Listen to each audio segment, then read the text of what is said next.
నమస్తే, welcome to special debate. కల్తీ నెయ్యి కేసుపై ఈడీ దూకుడు పెంచింది, వరుసగా సోదాలు నిర్వహించింది. కల్తీ నెయ్యి కేసు డొంక కదులుతోందా? దేశవ్యాప్తంగా ఈడీ సోదాల సంగతి ఏంటి? గుంటూరు, ఢిల్లీ, ముంబై, రాజ్కోట్, బిగ్నీ, డెహ్రాడూన్, రూర్కీ, దిండిగల్ నగరాల్లో ఈడీ దాడులకు కారణాలేంటి?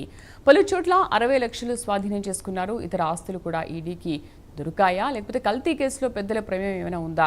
అధికారులే కాదు, పాలకులు కూడా ఉన్నారా? ఈ అంశాలపైన డిబేట్లో చర్చిద్దాం. డిబేట్లో ప్రస్తుతానికి మనతో పాటు పార్టిసిపేట్ చేస్తున్నారు టీడీపీ సీనియర్ నాయకులు విజయ్ భాస్కర్ గారు. మరి కాసేపట్లో మిగతా గెస్ట్ కూడా జాయిన్ అవుతారు. నమస్తే అండి విజయ్ భాస్కర్ గారు. నమస్కారం అండి. విజయ్ భాస్కర్ గారు, ఈ కల్తీ నెయ్యి కేసు తీగ లాగితే డొంకంతా కదులుతుందా? ఈడీ దాడులు చూస్తుంటే దీని వెనుక చాలా పెద్ద నెట్వర్కే ఉంది అంటారా? దీని వెనక చాలా పెద్ద నెట్వర్క్ ఉంది. మొత్తం 36 మంది ఇప్పటి వరకు అభియోగాలకి గురయ్యారు. ప్రస్తుతానికి 36 మంది మీద ఎన్ఫోర్స్మెంట్ డైరెక్టరేట్, సిబిఐ, పోతే సిబిఐ వేసిన స్పెషల్ ఇన్వెస్టిగేషన్ సిట్ అంటే సుప్రీంకోర్టు డైరెక్షన్ తో, భారత అత్యున్నత న్యాయస్థానం సుప్రీంకోర్టు డైరెక్షన్ తో సిబిఐ సిట్ నియమించింది.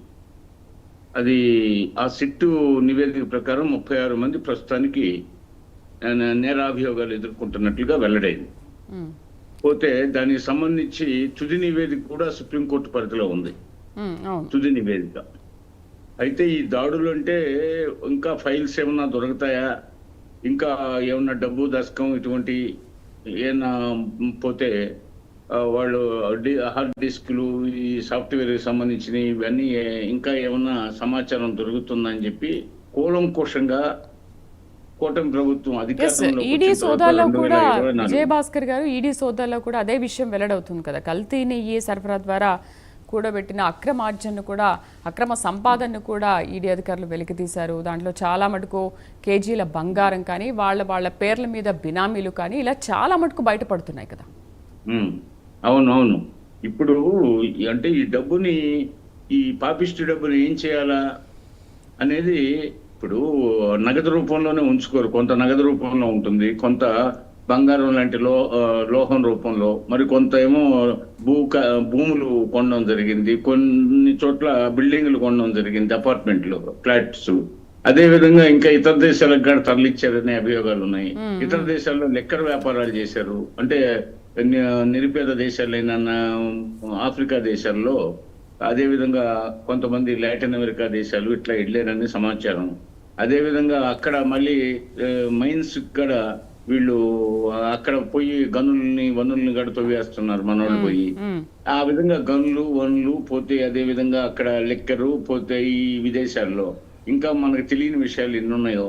అదే విధంగా ఇండియాకు వచ్చేటప్పటికి అనేక పట్టణాల్లో బ్రహ్మాండమైన అపార్ట్మెంట్లో ఫ్లాట్స్ తీసుకోవడం, అదేవిధంగా బంగారు, వెండి రూపంలో కొంత నిక్షిప్తం చేయడం, డబ్బు రూపంలో కొంత నిక్షిప్తం చేయడం. ఇవే కాకుండా ఇంకా ఏమన్నా ఆస్తులు ఉన్నాయా, ఇంకా ఫర్దర్గా ఇంకా ఏమన్నా భూములు కొనుగోళ్లు, లేకపోతే ఈ బంగారు, వెండికి సంబంధించి డబ్బుకు సంబంధించిన లావాదేవీలు, హవాలా మార్గాలు, ఈ హవాలా ఎవరి నుంచి ఎక్కడికి ఎందుకు పోయాయి ఏంటి, ఈ కూపి ఇప్పటికే చాలా పరిశోధనాత్మకంగా తిరుపతి లడ్డూకు సంబంధించి, అంటే ఫేక్ గీకి సంబంధించి భక్తుల మనోభావాలు దెబ్బతిన్న నేపథ్యంలో దీని మీద పూర్తి ఇన్వెస్టిగేషన్ జరుపుతున్నారు. అంటే మామూలుగా అయితే ఏమైనా ప్రభుత్వాలు కానీ అయితే ఏకాఏకిన ఆరోపణ రాగానే ఇమీడియట్ గా లోపలేసేస్తారు. కానీ అలా కాకుండా ఛార్జ్ షీట్ అలా పెట్టకూడదు, ఫేక్ గా ఉండకూడదు అని చెప్పేసి అన్ని రకాలుగా అన్ని కోణాల్లో పరిశోధన పూర్తయిన తర్వాతనే వాళ్ళు పెద్ద ఎత్తున ఛార్జ్ షీట్ ని సుప్రీంకోర్టుకు సమర్పించడం జరిగింది. ఇప్పుడు సుప్రీంకోర్టు పరిధిలో ఉంది. పోతే దీనికి సంబంధించి ఈడీ ఇప్పుడు దూకుడు ఏంటంటే, ఢిల్లీలో కానీ, బాంబేలో కానీ, లేకపోతే గుంటూరులో కానీ, రాజ్కోట్లో కానీ ఇప్పుడు వాళ్ళ దగ్గర రహస్య సమాచారం ఉంటుంది. ఒక ఎన్ఫోర్స్మెంట్ డైరెక్టరేట్ కానీ, లేకపోతే సిబిఐ కానీ, లేకపోతే సిట్ అయినా, లేకపోతే నేషనల్ ఇన్వెస్టిగేషన్ ఏజెన్సీలైనా, లేకపోతే ఏదైనా సరే పోలీస్ డిపార్ట్మెంట్ కి సంబంధించి వాళ్ళు రంగంలో దిగారంటే వాళ్ళకి ఏదో రహస్య సమాచారం ఉండుంటేనే వాళ్ళు స్పీడ్ పెంచుతారనమాట. పోతే ఇది మంచిదే కదా. ఇప్పుడు వాళ్ళ పరిశోధన విజయవంతం అవుతున్నట్టు లెక్క. అదేవిధంగా భక్తులు ఎప్పటి నుంచో ఎదురు చూస్తున్నారు. ఇటీవల సద్దుమణిగిందే ఏంటా ఏమీ అర్థం కాని పరిస్థితి. yes, అవును. కోర్టు పరిధిలోనే ఉంది కదా ఆ ఇష్యూ అని కొంతమంది సరిపెట్టుకుంటున్నారు. కాదు అసలు సిబిఐ ఈడీలు ఎటుపోయాయి, పోతే ఈ సిట్లు ఎటుపోయాయి అని చెప్పి కొంతమంది అనుకుంటున్న నేపథ్యంలో మళ్ళా ఈడీ దూకుడు పెంచడం అనేది చాలా శుభ పరిణామం. ఒకసారి హైందవ భక్తులని సంతోషపరిచే విషయం ఇది. కాబట్టి తప్పకుండా ఈ విషయంలో వాళ్ళు దర్యాప్తు సంస్థలు విజయవంతంగా ఈ దర్యాప్తును పూర్తి చేస్తారు. అదేవిధంగా సుప్రీంకోర్టులో ఉన్న ఈ నివేదిక ప్రకారం తర్వాత ఉత్తర్వులు వచ్చే అవకాశం ఉంటుంది. అదేవిధంగా జ్యుడిషియరీ విభాగం కూడా పోతే ఇది సాక్షాత్తు కలియుగ వైకుంఠం, కలియుగ దేవుడైనటువంటి వెంకటేశ్వర స్వామి భక్తుల మనోభావాల్ని సుప్రీంకోర్టు అత్యున్నత న్యాయస్థానం కాపాడుతుందనేది మనం అనుకోవాలి. కాబట్టి అటు జ్యుడిషియల్ గా ఇటు డిపార్ట్మెంటల్ గా ఈ అన్నిటి మీద జరుగుతున్న విచారణలో అతి త్వరలో ఒక కొలిక్కి వస్తాయి. అదేవిధంగా న్యాయ విచారణ కూడా పూర్తయిపోయి దేశ అత్యున్నత న్యాయస్థానం కూడా మంచి తీర్పు ఇచ్చే అవకాశాలు ఉన్న నేపథ్యంలో అయితే విజయభాస్కర్ గారు, ఇప్పుడు పెద్దల ప్రమేయం ఎంతవరకు ఉంది అంటారు దీంట్లో? ఎందుకంటే కేవలం కాంట్రాక్టర్లు కానీ సప్లైస్ మాత్రమేనా, లేక పాలక వర్గం కూడా దీంట్లో హ్యాండ్ ఉండే అవకాశం ఖచ్చితంగా ఉంది అనుకోవాలి? ఎందుకంటే ఇప్పుడు రాష్ట్ర సమస్యనే కాదు, ఇది ఒక పాన్ ఇండియా సమస్యగా మారిపోయింది. దేశం మొత్తం కూడా సోదాలు చేస్తున్నారు అని అంటే ఇది మామూలు స్కామ్ కాదు కదా. అవునవును, అంటే ఏం లేదమ్మా, ఇది కలియుగ వైకుంఠం, కలియుగ దేవుడు వెంకటేశ్వర స్వామిని భక్తుల నమ్మకం కదా. పోతే ఇది ఇంటర్నేషనల్ గా వెంకటేశ్వర స్వామికి సంబంధించిన ఆస్తులు ఉన్నాయి. ఇంటర్నేషనల్ గా వెంకటేశ్వర స్వామి గుడులు, గోపురాలు ఉన్నాయి, కళ్యాణ మండపాలు ఉన్నాయి. పోతే ప్రపంచం అంతా విస్తరించి ఉన్నారు హిందువులు. అనేక దేశాల్లో దాదాపు 180-190 దేశాల్లో విస్తరించి ఉన్నారు. ఇప్పుడు హిందూ జనాభా, ఇప్పుడు భారతదేశ జనాభా 140 కోట్లు దాటింది అనుకుంటున్నాం. ప్రపంచవ్యాప్తంగా మళ్ళీ హిందువులు పోతే మన నేపాల్ అంతా Hindus. Nepal majority people are Hindus. పైగా హిందూ స్టేట్ గా అది రాజ్యాంగంలో, దేశ రాజ్యాంగంలో ఉంది. అదేవిధంగా మన ఇరుగు పొరుగు దేశాలు నేపాల్లో ఉన్నారు, అదేవిధంగా కాంబోడియాలో ఉన్నారు, వియత్నాంలో ఉన్నారు, ఇండోనేషియాలో ఉన్నారు. అంకార్ వాట్ అనేది పెద్ద ప్రపంచంలో అత్యంత పెద్ద దేవాలయం కూడా వెంకటేశ్వర స్వామికి భక్తులు ఉన్నారు. పోతే అమెరికాలో బ్రహ్మాండంగా గుళ్ళు గోపురాలు కట్టారు. అదేవిధంగా ఇంగ్లాండ్ లో, ఫ్రాన్స్ లో, ఇటలీలో, ఫ్రాన్స్, జర్మనీ అన్ని దేశాల్లో, ఇంతెందుకు సౌదీ అరేబియాలో కూడా, మనకి గల్ఫ్ కంట్రీస్ లో కూడా, ముస్లిం కంట్రీస్ లో కూడా హైందవ దేవాలయాలు నిర్మించుకునే అవకాశాన్ని ఆయా ప్రభుత్వాలు మనకు కల్పించాయి. అందువల్ల ఏంటంటే కోట్లాది, ఇప్పుడు సుమారు 120-130 కోట్ల మంది హిందువులు గట్టిగా ఉంటారు ప్రపంచవ్యాప్తంగా, ఇంకా పైన ఉంటారు. మరి వీళ్ళందరూ మనోభావాలు దెబ్బతిన్న నేపథ్యంలో అందువల్ల ఇది ఏదో ఫేక్ గా ఉండకూడదు, ఏదో గాలి వార్తల్ని బేస్ చేసుకొని మనం చర్యలు తీసుకుంటే వాళ్ళ వ్యక్తిగత ప్రైవసీని హరించినట్టుంటది. పోతే అనవసరంగా ఈ ఒక నిర్దోషి బలి కాకూడదనే ఉద్దేశంతోనే ఇంత లోతుగా ఈ దర్యాప్తు అనేది చేయించడం జరుగుతుంది. కాబట్టి ఎవరి మీద ఈ కూటమి ప్రభుత్వానికి కక్ష లేదు. కక్ష ఉంటే వెంటనే ఆరోపణ రంగాన్ని లోపలేయడం జరిగేది. అలాంటి పనులు చేయలేదు. కాబట్టి క్షుణ్ణంగా అధ్యయనం జరుగుతుంది. పోతే ఈ విషయంలో సిబిఐ జోక్యం చేసుకుంది, ఇప్పుడు ఈడీ జోక్యం చేసుకుంటుంది. అట్టగా సిట్ దర్యాప్తు సంస్థ సుప్రీంకోర్టు డైరెక్షన్ లో జరిగింది. పోతే అందువల్ల సుప్రీంకోర్టు పరిధిలో ఉన్న ఈ విషయంలో పోతే ఇంతకంటే ఎక్కువ మాట్లాడడం కూడా కరెక్ట్ కాదు. పోతే ఇన్వెస్టిగేషన్ డిపార్ట్మెంట్లు, ఎన్ఫోర్స్మెంట్ డిపార్ట్మెంట్లు వాటి పని చేసుకుంటూ పోతాయి. ఎప్పటికప్పుడు వాళ్ళకి అందే రహస్య సమాచారాన్ని బట్టి వాళ్ళు దూకుడు పెంచడం ఉంటుంది. అయితే దూకుడు లేనప్పుడు వాళ్ళు స్తబ్దుగా ఉన్నారని అనుకోవడం పొరపాటు అవుతుంది. అంటే వాళ్ళు పూర్తిగా ఆ యొక్క సమాచార సేకరణలో స్తబ్దుగా, మనకు వార్తలు లేవని స్తబ్దుగా ఉండే వాతావరణం అనుకుంటాం. కాదు, వాళ్ళు రహస్య సమాచార సేకరణలో నిమగ్నమైనప్పుడు మనకు స్తబ్దత వాతావరణం కనబడుతుంది. విజయభాస్కర్ గారు, ఇక్కడ ఇంకొక విషయం ఏంటంటే ఇక్కడ విషయం ఏంటంటే దేశవ్యాప్తంగా ఈడీ సోదాలు చేసిన నేపథ్యంలో చాలా అక్రమ ఆస్తులన్నీ కూడా బయటపడుతున్నాయి. బినామీల పేర్లు కూడా పక్క ఆధారాలతో బయట పెడుతున్నారు. ఈడీ అది అందరికీ చూపిస్తుంది కూడా. అయితే ఈ నేపథ్యంలో వాళ్ళని సరే దొరికారు, ఆధారాలతో సహా దొరికారు కాబట్టి వాళ్ళని వెంటనే అరెస్ట్ చేసే అవకాశాలు ఉంటాయా, లేదు విచారణ తర్వాత పూర్తి విచారణ అయిన తర్వాత అరెస్ట్ చేసే అవకాశాలు ఉంటాయి? ఎందుకంటే ప్రూఫ్స్ అన్ని కూడా దొరికాయి కదా. అవునవును. ఇప్పుడు ఎలాంటి యాక్షన్ ఉండబోతోంది? అవునమ్మా, కొత్తగా ఇప్పుడు వాళ్ళకి రహస్య సమాచార సేకరణలో భాగంగా వాళ్ళ కొంతమంది మీద ఆరోపణలు ఇవి వాళ్ళ దృష్టికి వచ్చినప్పుడు వాళ్ళని అదుపులో తీసుకుంటారు, విచారిస్తారు. పోతే కస్టడీకి కోరుతారు, కోర్టుని కస్టడీకి కోరుతారు. అంటే కొత్త వ్యక్తులు, అంటే ఇప్పుడు 36 మంది వాళ్ళ దృష్టికి వచ్చింది. హలో చెప్పండి విజయ్ గారు. 36 మంది వాళ్ళ దృష్టికి వచ్చారు. ఇప్పటి వరకు అభియోగాలు ఎదుర్కొంటుంది 36 మంది. మరి ఈ కల్తీ లెడ్ సంబంధించిన విషయంలో మరలా ఇప్పుడు ఈ వాళ్ళ సమాచార సేకరణలో భాగంగా ఈడీ కానీ లేకపోతే సిట్ కానీ వాళ్ళకి దృష్టికి కొత్తగా వ్యక్తులు వస్తే వాళ్ళని కస్టడీలోకి తీసుకుంటారు తప్పకుండా. అంటే కోర్టు మ్యాజిస్ట్రేట్ ముందు హాజరుపరుస్తారు, మ్యాజిస్ట్రేట్ రిమాండ్ ఇస్తాడు, తర్వాత కస్టడీ పిటిషన్ వేస్తాడు, తర్వాత కస్టడీకి కోర్టు అనుమతిస్తుంది, ఆ తర్వాత కస్టడీలో వాళ్ళని విచారిస్తారు, దాన్ని ఆ సమాచారాన్ని కూడా నోట్ చేసుకుంటారు. ఇవన్నీ ఎప్పటికప్పుడు సప్లిమెంటరీ ఛార్జ్ షీట్స్ ద్వారా సుప్రీంకోర్టుకి తెలియజేస్తారు. ఆల్రెడీ సుప్రీంకోర్టుకి సమగ్ర విచారణ పూర్తయిన నేపథ్యంలో సుప్రీంకోర్టు పరిధిలో నివేదిక ఉంది. ఇంకా వాళ్ళకి మాకు తాజా సమాచారం ఈ విధంగా వచ్చిందని చెప్పేసి మళ్ళా సుప్రీంకోర్టుకి అనుబంధంగా వీళ్ళు ఎప్పటికప్పుడు సమర్పిస్తారు నివేదికలు. కాబట్టి అదుపులో తీసుకుంటారు. కొత్తగా వాళ్ళ దృష్టికి ఎవరన్నా వస్తే తప్పకుండా అదుపులో తీసుకున్న సమాచారం ఎలా వస్తుందో రాదు కదా. వాళ్ళ దృష్టికి ఎవరి ద్వారానో వస్తాయి సమాచారం వచ్చినప్పుడు అందులో వాస్తవాలు ఎంత, వాస్తవాలు కాదా, ఇందులో ఎంతవరకు డొల్లతనం ఉంది, ఇందులో ఎంతవరకు నిజాయితీ ఉందని తెలుసుకోవడానికి వాళ్ళు అదుపులో తీసుకుంటారు. ఎవరి మీద డిపార్ట్మెంట్కి ఎందుకు కక్ష ఉంటుంది, ఎవరికి కక్ష ఉండదు. పోతే ఎవరిని అనవసరంగా కేసులు ఇరికిచ్చే ప్రయత్నం చేయరు. సమాచారాన్ని బట్టి వాళ్ళు అరెస్ట్ చేయడం, తర్వాత మ్యాజిస్ట్రేట్ ముందు హాజరుపరచడం, రిమాండ్ విధించడం, కస్టడీ పిటిషన్ వేయడం, కస్టడీ పిటిషన్ ఇచ్చిన టైం ప్రకారం, కోర్టు ఇచ్చిన టైం ప్రకారం వాళ్ళని విచారించడం, ఆ తర్వాత విచారణలో వెలుగు చూసిన వాస్తవాల్ని వాళ్ళు మరలా నివేదిక రూపంలో కోర్టుకి సమర్పించడం అనేది ఆనవాయితీ. అది సహజంగా జరుగుతుంది. కాబట్టి ఈ విచారణ నుంచి ఎవరు తప్పించుకోలేరు. అదేవిధంగా అత్యున్నత న్యాయస్థానం జోక్యం చేసుకున్న పరిస్థితి నుంచి ఈ యొక్క సమస్య నుంచి గట్టెక్కించి త్వరలో విచారణలన్నీ పూర్తయిపోయి న్యాయస్థానం తీర్పు కోసం లోకమంతా ఎదురు చూస్తుంది. కాబట్టి కోట్లాది హైందవ భక్తుల విశ్వాసాలని ఇంకా అత్యున్నత న్యాయస్థానం తన తీర్పు ద్వారా పోతే న్యాయ వ్యవస్థ మీద కూడా ఒక దృఢమైన నమ్మకాన్ని, అదేవిధంగా మళ్ళీ మీ దగ్గరికి వస్తారు. మనతో పాటు వైసీపీ అధికార ప్రతినిధి మొయినుద్దీన్ షేక్ గారు జాయిన్ అయ్యారు. నమస్తే అండి మొయినుద్దీన్ గారు.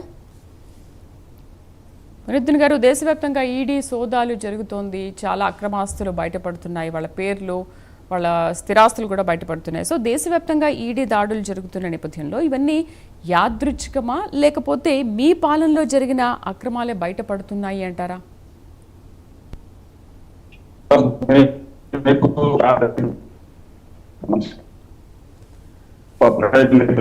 డిస్టర్బెన్స్ గా ఉంది మొయినుద్దీన్ గారు, కాస్త డిస్టర్బెన్స్ గా ఉంది, ఫోన్ డిస్టర్బెన్స్ గా ఉంది, క్లారిటీ లేదండి మొయినుద్దీన్ గారు. ఒక్కసారి ఆన్ ఆఫ్ చేసుకుని మళ్ళీ రండి. రైట్, విజయభాస్కర్ గారు, దాదాపు ఇన్ని సాక్ష్యాలు, విజయభాస్కర్ గారు వీడియో ఆన్ చేసుకోండి మీరు ఒకసారి. విజయభాస్కర్ గారు, ఇన్ని అక్రమాలు బయటపడుతున్న నేపథ్యంలో అయితే ప్రజల నుంచి ఎదురవుతున్న ఒక మెయిన్ క్వశ్చన్ ఏంటంటే, అసలు కల్తీ నెయ్యి జరిగినప్పటి నుంచి దాంట్లో ఏమేమి అక్రమాలు జరిగాయి అన్న విషయం తేలినప్పటి నుంచి ఇన్ని రోజులు సైలెంట్గా ఉన్నారు అంటే దీన్ని కూటమి ప్రభుత్వం ఇంకా పూర్తిగా మర్చిపోయింది. ఏదైనా అంతే, ఏదైనా కేసు ఒకసారి వచ్చింది అని అంటే కొన్ని రోజులు దాని మీద హడావిడి చేస్తారు, కానీ తర్వాత చూసి దాన్ని పూర్తిగా మర్చిపోతారు. ఇంకా ప్రజలు కూడా దాన్ని పట్టించుకోరు. కాబట్టి ఇంకా దీని మీద ఏం ఉండదని అనుకుంటారు. బట్ ఎందుకు మీరు ఇంత టైం టేకింగ్ తీసుకున్నారు? దీని వెనక ఏమైనా రాజకీయ ఉద్దేశం ఏదైనా ఉందంటారా? బట్ ఇన్ని రోజులు గ్యాప్ ఇచ్చి మళ్ళీ ఈ టైంలోనే ఎందుకు దీన్ని మళ్ళీ వెలికి తీశారు? అదమ్మా, ఇప్పుడు జగన్మోహన్ రెడ్డి మీద హలో చెప్పండి. జగన్మోహన్ రెడ్డి మీద యూపీఐ గవర్నమెంట్ లో మన్మోహన్ సింగ్ ప్రధానిగా ఉన్నప్పుడు, సోనియా గాంధీ యూపీఐ చైర్పర్సన్ గా ఉన్నప్పుడు 15 సంవత్సరాలు అయింది. 15 సంవత్సరాలు పూర్తయింది అనుకుంటాను. ఇది ఎన్ఫోర్స్మెంట్ డైరెక్టరేట్ 7 కేసులు, 11 సిబిఐ కేసులు నమోదు చేసి మొత్తం 18 కేసులు. 15 సంవత్సరాలు అయింది. అవి క్లోజ్ చేశారని కాదు, కేసులు క్లోజ్ చేశారని కాదు, అది చాలా చాలా కేసులు, చాలా హవాలా కేసులు ఉన్నాయి, చాలా క్విడ్ ప్రోకు సంబంధించిన కేసులు ఉన్నాయి, అదే విధంగా కబ్జాలకు సంబంధించి ఉన్నాయి, పోతే చట్టాలను అతిక్రమించిన కేసులు ఉన్నాయి, రాజ్యాంగ ఉల్లంఘన చేసిన కేసులు ఉన్నాయి, చాలా చాలా ఉన్నాయి. అవంతా కొన్ని వేల పేజీల నివేదికలు. అవన్నీ సుప్రీంకోర్టు అక్కడ ఈడీ పరిధిలో ఉన్నాయి, సిబిఐ పరిధిలో ఉన్నాయి, అదే విధంగా స్పెషల్ ఇప్పుడు మన నాంపల్లి కోర్టులు పరిధిలో ఉన్నాయి. కాబట్టి అంతటితో కథ ముగిసిందని అనుకోవడానికి లేదు. 15 సంవత్సరాలుగా విచారణ జరుగుతుంది. అప్పుడప్పుడు పోయినసారి జగన్ ని గత 4-5-6 మాసాలకు ముందు అనుకుంటాం. విజయ్ గారు కెమెరా ఒకసారి ఆన్ చేసుకుని మాట్లాడండి. మీరు నాకు కనిపించట్లేదు, మీ వాయిస్ మాత్రమే వినిపిస్తుంది. నేను కనిపించట్లేదా? మరి ఈ పరిస్థితుల్లో మరి జగన్మోహన్ రెడ్డి కేసులు క్లోజ్ అయ్యాయని మనం భావించకూడదు. 18 కేసులు జరుగుతున్నాయి, ఈడీ పరిధిలో, సిబిఐ పరిధిలో ఉన్నాయి. అలాగే మరో చోట ఇప్పుడు మీరు చెప్పినటువంటి లడ్డు సంబంధించి మనం అధికారంలోకి వచ్చింది ఎప్పుడమ్మా?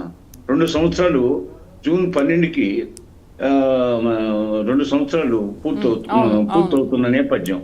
మేము వచ్చిన తర్వాత కొన్నాళ్ళకి విచారణకి ఆదేశించడం జరిగింది. విచారణకు ఆదేశించాం అంటే 1.5 సంవత్సరం దాటింది ఈ కేసు స్టార్ట్ అయ్యి.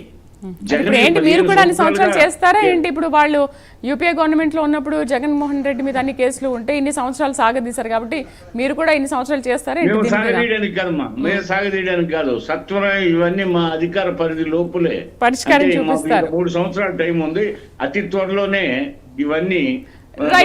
రైట్ ఒక్కసారి మొయినుద్దీన్ గారితో మనం మాట్లాడదాము. మళ్ళీ వస్తాను విజయ్ భాస్కర్ గారు. మొయినుద్దీన్ గారు నమస్తే అండి, వినిపిస్తుందా?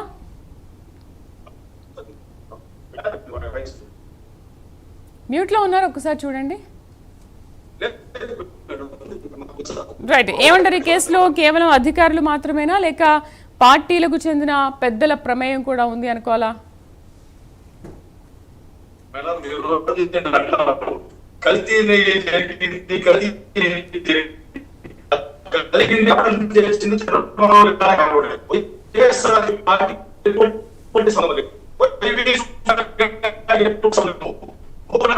ఎటువంటి సంబంధం లేదు. వైఎస్ఆర్సీపీ పార్టీకి అసలు సంబంధం లేని విషయం మేడం.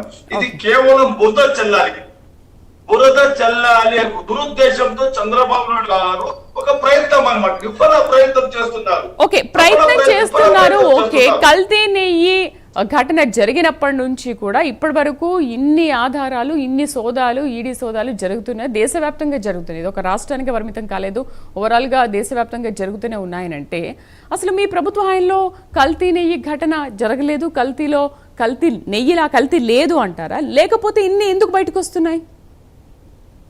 ఇదంటే కట్టుకథలు మేడం. ఏదో ఒక విధంగా వైఎస్ఆర్సీపీ జగన్మోహన్ రెడ్డి గారి ప్రజాదరణను తట్టుకోలేక ఇప్పుడు పన్నుతున్న పన్నాగారు మేడం. ఏకసభ్య వాళ్ళే చెప్పారు, సిట్ వేశారు, ఏకసభ్య కమిషన్ వేశారు. చివరికి ఏం జరిగింది? అక్కడ ఈవో అశోక్ సింఘాల్ గారు దొరికారు. అయ్యా ఎటువంటి సంబంధం లేదు, వైవి సుబ్బారెడ్డి గారికి, భూముల కరుణారెడ్డికి, జగన్మోహన్ రెడ్డి అంత క్లియర్ ఇచ్చినప్పుడు కూడా ఏదో విధంగా తమ పుత్రునికి పట్టాభిషేకం చేసుకోవాలనే దురుద్దేశంతో చంద్రబాబు నాయుడు గారు కేవలం ఆడుతున్న డ్రామాలో మొదటి భాగము. ఇది రెండో భాగం ఏంటంటే మేడం, ఏదైతే కంప్లైంట్ ఇంతవరకు చేశారో అన్ని అతను టీడీపీ హయాంలో 2014 నుండి 2019 వరకు జరిగినాయి. అప్పుడు కూడా వైవి సుబ్బారెడ్డి ఇక్కడ ఉత్తగం జరుగుతున్నాయి ఉద్దేశంతోనే ఇక్కడ అక్రమాలు జరుగుతున్నాయంటే కోర్టుకు వెళ్ళింది కూడా వైవి సుబ్బారెడ్డి గారే. అంటే ఇప్పుడు లభించిన ఆధారాలన్నీ కూడా బూటకం అంటారు, ఇదంతా కావాలని వాళ్ళే సృష్టించుకున్నారు. అన్ని ఏదో ఒక విధంగా జగన్మోహన్ రెడ్డి గారు విధించాలి. ఇప్పుడున్న మా సోదరుడు గారు ఆయన చాలా ఈడీ కేసులు ఉన్నారు, అవిధి ఉన్నారు. చంద్రబాబు నాయుడు 19 కేసులు ఉన్నారు మేడం.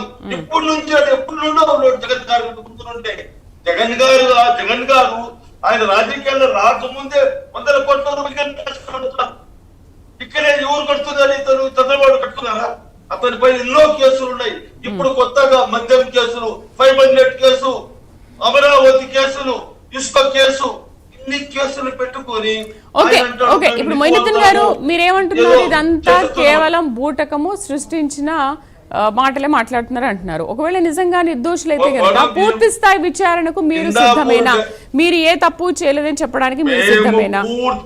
మేడం ఇప్పుడు ఈ రోజు మేడం ప్రేక్షకులందరికీ ఆంధ్రప్రదేశ్ రాష్ట్ర ప్రజలకు తెలియజేసుకోవాలంటున్నాను మేడం. ఈ రోజు హిందాపూర్ డైరీ ఎప్పటి నుండి మీకు హెరిటేజ్ డైరీగా పరిశోధింపజేస్తున్నది. దాన్ని మర్చిపోయారా? ఈ రోజు మాకు సంబంధం లేదంటారు. మీ యొక్క ప్రచారంలో అన్ని చోట్ల హిందాపూర్ డైరీ ఉంటుంది, ఇప్పుడు పక్కన పెట్టేసారు, మాకు సంబంధం లేదంటారు. అంటే ఇదంతా కేవలం డ్రామా చంద్రబాబు ఆడుతున్నటువంటి డ్రామా. ఎటువంటి గతి జరగనే లేదు. విజయభాస్కర్ గారు చివరిగా ఏమంటారు? ఇదంతా కేవలం బూటకం, కావాలని ఆడుతున్న నాటకం కూటమి ప్రభుత్వం అని అంటున్నారు. సో ఆయన మీద కూడా చాలా కేసులు ఉన్నాయని అంటున్నారు కదా. ఏకసభ్య కమిషన్ చేసి అది కాదు అంతగా ఏకసభ్య కమిషన్ వేసేసి దినేష్ కుమార్ నేతృత్వంలోనే ఆయన ఏం చెప్పారు? సంబంధం లేదు. హిందూ భక్తుల మనోభావాలను దెబ్బతీశాం, హిందూ భక్తుల మనోభావాలను దెబ్బతీశాం, నేరం చేసిన మాట వాస్తవం అని చెప్పరు కదా. పోతే నేరస్తులు ఎప్పుడు వాస్తవాలు చెప్పరు కదా. పోతే అవన్నీ వెలుగు చూస్తాయి. ఈ లోపల బుర్రలు దొరుకుతుంటారు, మసిపూసి మారేడికాయ చేయాలనుకుంటారు. చట్టాల ఇప్పుడు కళ్ళలో న్యాయస్థానం కళ్ళల్లో కారం కొట్టాలనుకుంటారు. పోతే లోకాన్ని అంధకారంలో ఉంచాలని చూస్తారు, కానీ అన్ని వెలుగులోకి వస్తాయి.